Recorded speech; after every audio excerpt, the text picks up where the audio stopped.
Bafowethu, ake siphume kancane ebholeni. Sike sikhulume ngalento ebalulekile. Edla umuzi. Bafowethu, ibhlungu lento ebhekene noKevin Shayi. It is very very painful.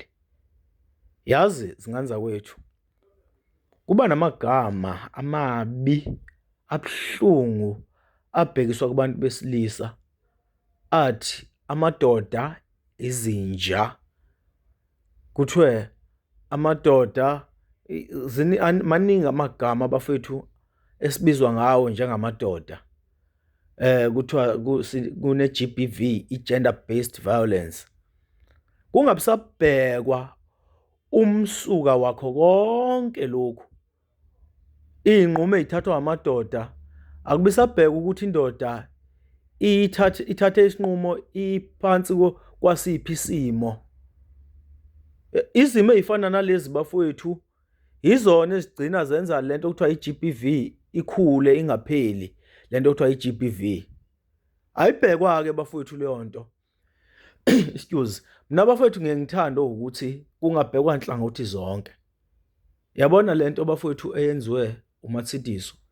Into bafowethu eyenziwa abantu besifazana abaningi. Abaningi bafowethu beshadile. Umuntu ekwazi ukushiya umyeni wakhe ahambe ayolala nomunye umuntu. Into ebhlungu kanje bafowethu. Umuntu okukhokhelile bafowethu encama imali yakhe yonke, encama izinkomo zakhe zonke ngoba ekuthanda, wakuthatha wazokubeka egcekeni la kubo. Kodwa wena ukwazi ukuphuma uhambe uyolala nenye indoda. Kanti yini le ngaka ngempela? Le ungakwazi ukuhlala nomyeni wakho phansi nixazulule. Yini le ngaka eyenza ukuthi wena phuma uhambe uyolala nenye indoda?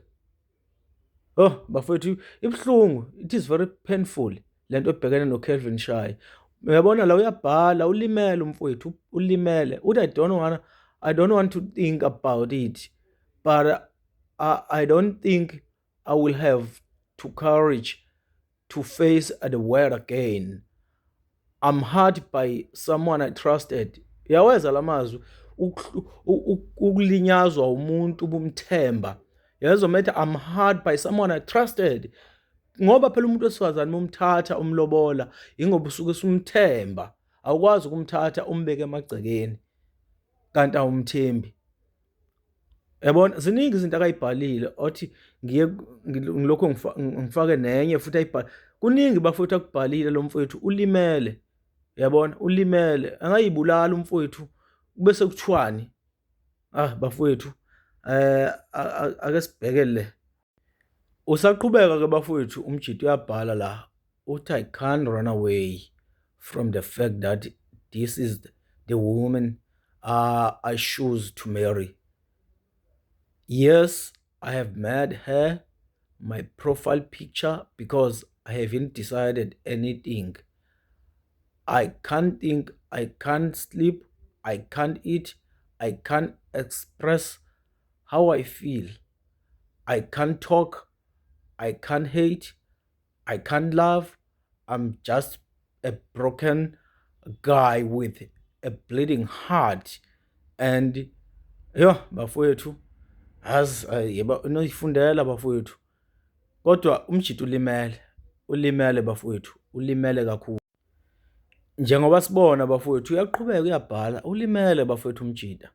Uyabuza la kuMatsidiso ukuthi yini akayenzile ephushela uMatsidiso ukuthi amhumulate kanje. Uyabona? Yini wrong engiyenzile as umyeni wakho? Imibuzo la kayibuzayo. Imibuzo